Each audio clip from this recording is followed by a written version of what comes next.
Hello guys, so we are going to continue the discussion with respect to statistics. Now we are going to start different statistical analysis and we will be doing hypothesis testing. This will be super important as a data analyst, as a data scientist, whenever you probably take up a problem statement and you want to perform different kind of hypothesis testing. Now with respect to statistical analysis, there are various types. One is something called as Z-test. The second one is something called as T-test, right? Then we have something like chi-square test. We have something called as chi-square test, right? Chi-square test. Similarly, we also have ANOVA test, and there are many more tests as such, right? And which we will be discussing as we go ahead, right? Fourth is something related to ANOVA test, okay? Now in all this test, right, this both Z-test and T-test are specifically with respect to data that are dealing with average data, right? Sample average, population average. It will help us to find out with respect to the population. If I talk about chi-square test, this is specifically used for doing statistical analysis for categorical data. And ANOVA test is specifically for variance of the data, right? So all these things we will be using, and over here we will be trying to estimate a population parameter, a known population parameter, and we'll try to see just with the sample data, can we come up with some conclusion regarding the population data. Now in Z-test and T-test, we specifically use two tables, that is called as Z-table, which we have already discussed, and there is also one more table called as T-table. So in Z-table, we specifically try to find out the Z-score value and the p-value. Similarly, in the case of T-table, we will also try to find out the Z-score and p-value. But what is the exact difference between Z-test and T-test? We will try to understand that. Now in this video, we are going to focus on a problem statement that is related to Z-test. One thing that you need to know about Z-test is that whenever, number one, right, whenever your population data, let's say your population average, right, or your population mean, I'll not say population mean, let me just write it down. Whenever you want to use Z-test, the first thing is that you really need to know your population standard deviation. And the second thing, your sample size should be greater than or equal to 30. If these two conditions are matching, then probably you can actually use Z-test, okay? Whenever in any of your data set, let's say if a problem statement is given where you know the population standard deviation and the sample size, where your sample size is specifically greater than or equal to 30, at that point of time, you can basically use Z-test. Now let's solve a problem statement, and over here we will be doing multiple things. We will try to understand about the Z-test as such, okay? So without wasting any time, let's go ahead and let's try to do this, okay? Now, let's read the question first of all. The average height of all the residents in a city is 168 centimeter. So over here, the average height of a resident in a city is given as 168 centimeter. So my question, my first data that I have is that I know the population mean. Here, the population mean is 168 centimeters. Okay. 168 centimeter. Now let's go to the next question. With a standard deviation of 3.9. Now when I say with a standard deviation, this is nothing but population standard deviation. Now since population standard deviation is given, and if I have one more condition when n is greater than or equal to 30, I will probably be using Z-test, okay? A doctor believes the mean to be different. So this is the hypothesis testing that we really need to find out whether the mean is matching the population mean or not, considering a sample of data, okay? He measured the height of 36 individuals. So my sample size is 36, which is greater than or equal to 30. So that is the reason we are using that test, and found the average height to be x bar 169.5 centimeter. Now the first statement with respect to the hypothesis testing is that state null and the alternate hypothesis. And second question is that at a 95% confidence interval, is there enough evidence to reject the null hypothesis? Okay, so this is what we are going to check. And over here, your confidence interval is 0.95, that is 95%. With the help of confidence interval, we can calculate my significance value. All I'll do, 1 minus Ci, it is nothing but 1 minus 0.95, which is nothing but 0.05. So 0.05 is my significance value. Okay, 0.05 is my significance value. Now let's go ahead and solve this both the problem statement, and let's see how we can do it with the help of Z-test and how we can refer the Z-table and everything we'll try to see. The first step in the hypothesis testing is that your null hypothesis. What is your null hypothesis in this case? It is very much simple. What is the basic assumption that is given in the problem statement? The average height of all the residents in the city is 168 centimeters. So I will say my mean is nothing but, mean of the height is nothing but 168 centimeters. Now coming to the next step, which is called as alternate hypothesis. We need to also specify our alternate hypothesis. My alternate hypothesis is H1, and here my H1 is basically saying the reverse of null hypothesis. It will be the inversion of null hypothesis. So we are going to check whether my mean is not equal to 168 centimeter. Okay. Now we will try to test this null hypothesis with the help of statistical analysis. The third step is that based on confidence interval, what we will do, based on confidence interval, we will draw a decision boundary. We will draw decision boundary, right? Now how to draw this decision boundary, that is super important topic. We know what is our mean. Our mean is nothing but 168 centimeter. Now with respect to the decision boundary, we know that, right, in a normal distribution, what is the area within the first standard deviation, what is the area between the second standard deviation. Now what is the confidence interval that we are probably trying to consider is 95%. So 95% if I say from both the scenario. Why I am saying both the scenario?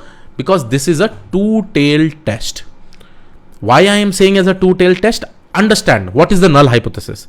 Null hypothesis is mean is equal to 168 centimeter. And alternate is mean is not equal to 168 centimeter.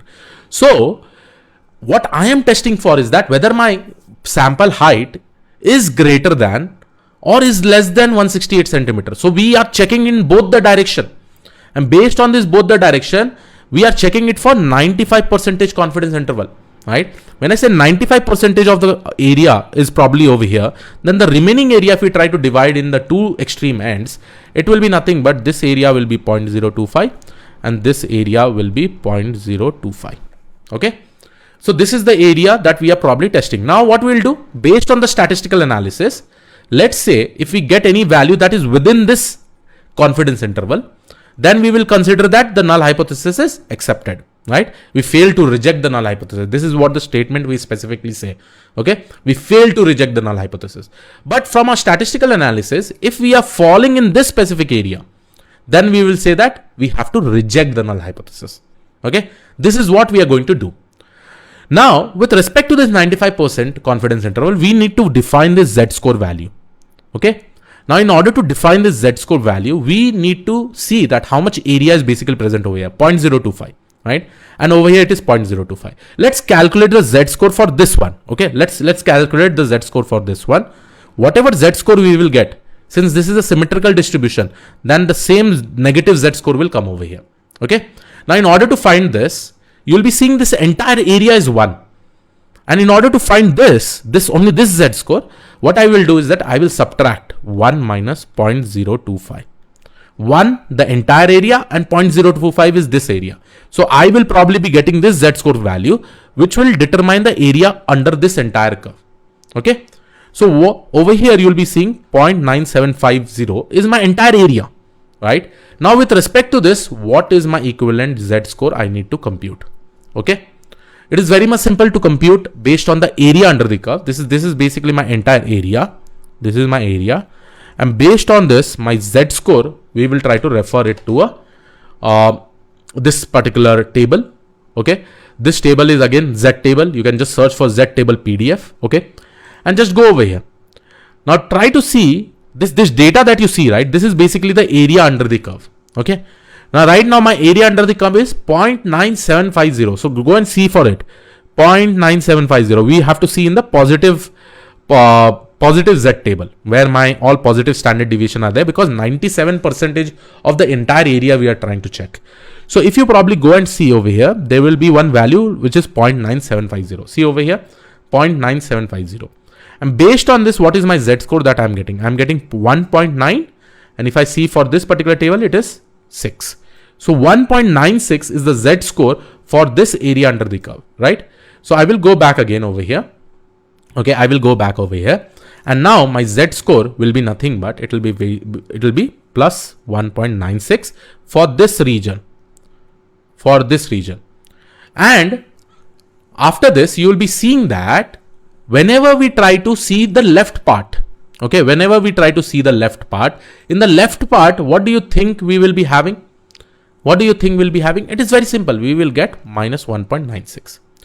Now, any value from the statistical analysis, if it comes between this range of z-score, we will consider it as that the null hypothesis is true. So we fail to reject the null hypothesis. Let's say from the statistical analysis that we do, if it comes in this end, this extreme end, then we have to reject the null hypothesis. So I hope you are able to understand with respect to the decision boundary and all. And you know your alpha value also. Alpha value is nothing but 0.05, and that is the reason we are basically using 95% confidence interval. So this is nothing but, this is my 2.5% of area. This is my 2.5% of area. Okay.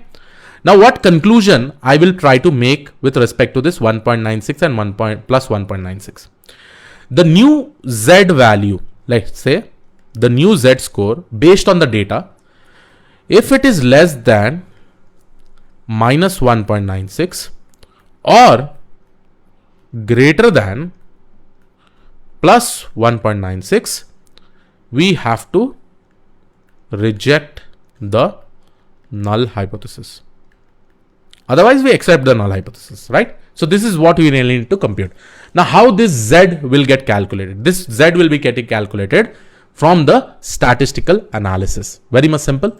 So let's go ahead and let's compute it. Okay. So my next step is basically my Z test that I'm going to perform. Okay. Now, in order to perform this Z test based on the data, I'll write Z of t. It is nothing but x bar minus mu.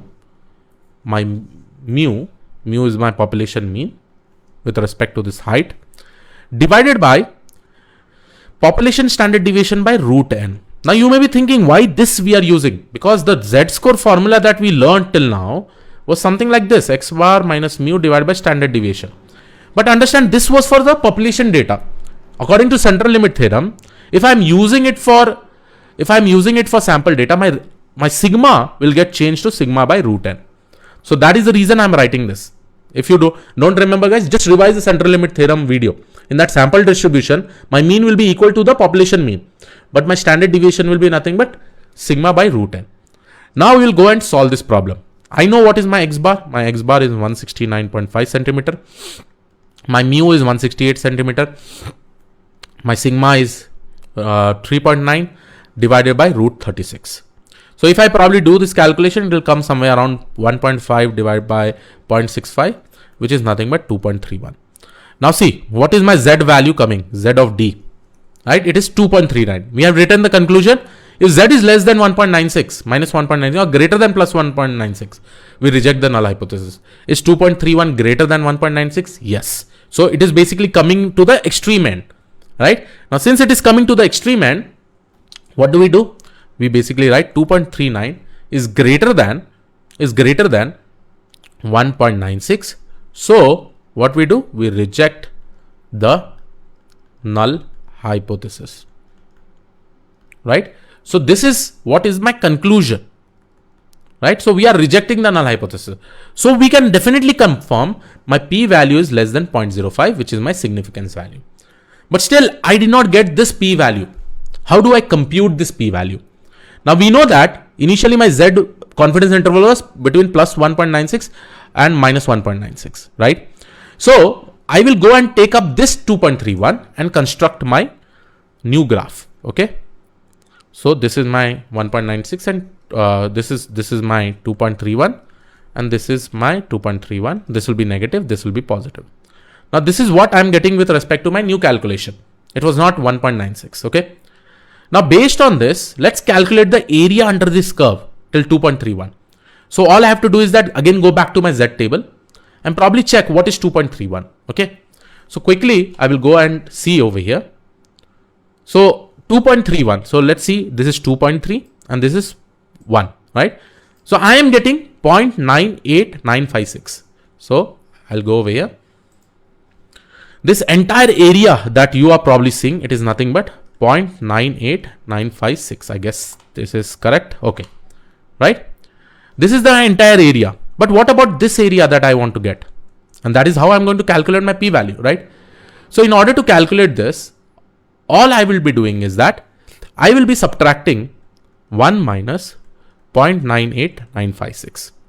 Now, if I subtract this 1.98956, here I'm going to get somewhere around, if I probably subtract it, let's open the calculator over here.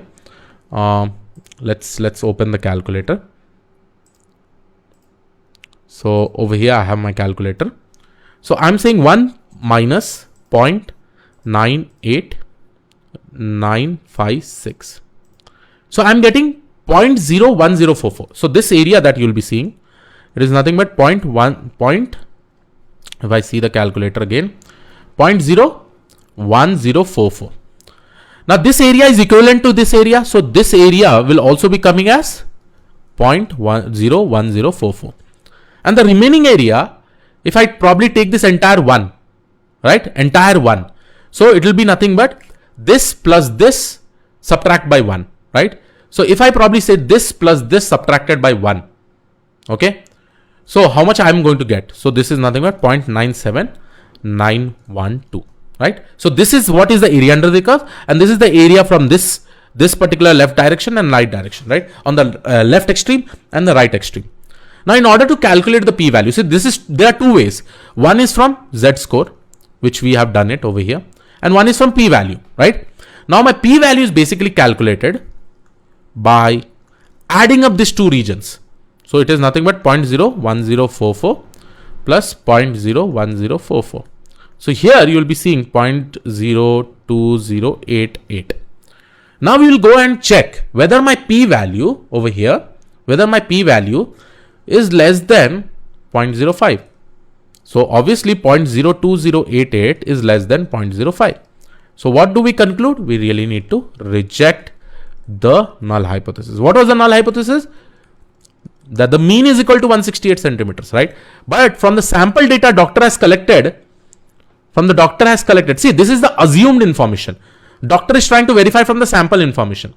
So doctor, if he has collected 36 individuals and the height was 169.5 centimeter with 95% of confidence interval, it is rejecting saying that the mean was 168 centimeters. So over here, you can basically conclude that we are rejecting the null hypothesis, and final conclusion will be that the average height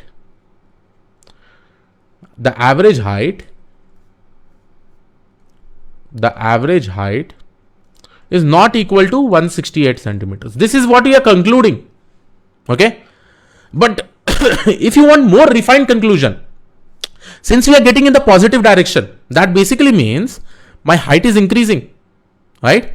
So based on the doctor, the average height seems to be increasing. Average height seems to be increasing based on sample data. This is what is the conclusion that I can definitely make. Sample height, right? So this is what is the conclusion that I have done. This was the first step where we specifically did with the z-test, and this was how we can probably come up with p-value also. Okay. So this is how you probably solve a z-test problem. One very important information about z-test is that whenever you want to apply z-test, this usually gets applied for average data, okay, with respect to population data. You need two information. One is population data, and your sample size should be greater than or equal to 30. Both this problem statement satisfies this. So I am specifically using this. With the help of z-test, and this is my statistical analysis. This is the formula that I have applied. I got my 2.31 as my standard deviation, and based on this, what we did, we calculated our p-value. P-value is nothing but what is the area under this, what is the area under this. We are summing it up, and if this both the sum is less than or equal to 0.05, we will basically say this as that we are rejecting the null hypothesis. If my p-value was coming which was greater than 0.05, we say that the null hypothesis is accepted. We fail to reject the null hypothesis. At that point of time, we could say that the mean is 168 centimeters. So I hope you got an idea about this. We'll solve one more problem so that you'll be able to understand. But just try to solve this problem based on your understanding first of all. Pause the video and try to see whether you are able to solve it or not. Okay. So I will go ahead and explain you till now. Okay. Till then, just pause, try it out, and then let me know in the discussion forum. I will be solving this problem for you. So over here, a factory manufactures bulb with an average warranty of 5 years and with a standard deviation of 0.50. So what is the information that I'm able to get? My mean is 5. Okay. My standard deviation is 0.50. If standard deviation is 0.50 and my sample is greater than 30, then we have to use Z test. So over here, N is nothing but 40. See, he tests a sample of 40 bulbs, sorry. So my N value is greater than 30. So I'm definitely going to use this Z test. A worker believes, let's continue the statement. A worker believes that the bulb will malfunction in less than 5 years. Okay. So it is basically saying less than 5 years. It is not saying not equal to 5 years, less than 5 years. Okay. In the previous problem, my mean was not equal to 168 centimeter in the alternate hypothesis. This is the test that the doctor was doing. So we said it as two-tail test because my mean can be greater than 168. It can also be less than 168. Okay. But in this scenario, you will be seeing that the bulb will malfunction in less than 5 years. He tests a sample of 40 bulbs and find the average time to be 4.8 years. So what is my X bar? It is nothing but 4.8. And what is my N size? 40. That is given. Okay. Now, as usual, first statement is that state your null and the alternate hypothesis. So my null hypothesis will be H0. My mean is equal to 5. Okay. This is what is my null hypothesis. What is my alternate hypothesis? Now my alternate hypothesis will be, what is the test happening for? See over here, if I probably go and see, a worker believes that a bulb will get manufactured in bulb will malfunction in less than 5 years. I will just write this as in, okay, in less than 5 years. In less than 5 years. So we are checking only less than 5 years, not greater than 5 years. So my alternate hypothesis will be mu is less than 5 years. Okay. Now with respect to this, you know that this will become only one tail test because we are only seeing on the left hand side, not on the right hand side. So this becomes a one tail test. Okay. Now we'll try to solve this problem. Okay. So over here, you'll be seeing that my next step will be creating a decision boundary because I need to specify my confidence interval. So guys, now we have understood about the null and the alternate hypothesis. Now let's go ahead and understand what decision boundary. Now in decision boundary, as we have already discussed, this is a one tail test, right? So my mean is 5 over here and I want to check my alternate hypothesis less than 5, right? Somewhere over here, less than 5, considering 98% confidence interval, and this is 0.02, that is 2% of confidence interval, right? 2% of confidence interval. I have to only check for this specific area, right? This area. So how do I do this? Okay. The next step will be, I will perform a Z test. In the Z test, we will try to calculate the Z of D value. I'm giving some notation over here. The formula is X bar minus mu divided by standard deviation divided by root n. So here, X bar, what is X bar? 4.8 and then N is 40 and standard deviation is 0.50. Okay. So here I'm going to write 4.8 minus 5.50 divided by root of 40. So if you do this entire calculation, you are going to get minus 2.53. So based on this, the value that you are probably getting over here is nothing but, if I probably consider here, I'm not use only Z test. I will try to directly do with p value. Okay. So that my calculation will be faster. Now with respect to minus 2.53, I will try to find out what is the area under this. Okay. What is the area that I'm probably going to get? And based on that, I'm going to compare my p value. Okay. So minus 2.53, I will go to my Z table, minus 2.53, right? So this is 3. No, not this. This is 3. It is nothing but 0.99430 area under the curve. Okay. Area under the curve with respect to plus value.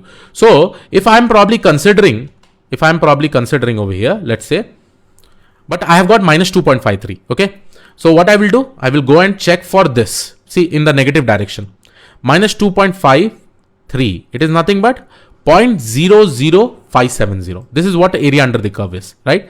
So here, what I'm going to do, I'm going to get my entire area under the curve over here with this Z score value. So area under the curve with Z score minus 2.53. I'm going to probably get how much value? I'm going to get 0.00570. Area under the curve with Z score is minus 2.53 is 0.00570. This is nothing but my P value. So my P value is nothing but 0.0570. Now we need to compare whether P value is greater or equal or less than the significance value. So compare P value with significance value. My significance value is obviously 0.02. So if I go ahead and compare 0.07570, whether this is less than 0.02, so this will basically be false because it is greater, right? So in this scenario, since it is greater than false, since it is greater than 0.02, that basically means it is falling in this 98% confidence interval, right? So this is my acceptance area. This is my rejection area. So we are definitely saying that my P value does not fall in this rejection area. Okay. So we are telling that, okay, it falls in the acceptance area. Why? Because my P value is not less than 0.02, which is my significance value, which is defined by this confidence interval. Okay. So what we do, we specifically say we accept the null hypothesis. We accept the null hypothesis. Or we can also say we fail to reject the null hypothesis. Why? Because it is falling in the confidence interval region. Null hypothesis. So yes, this was it from my side. I hope you like this particular video. I will see you all in the next video with the new test, which is called as t-test.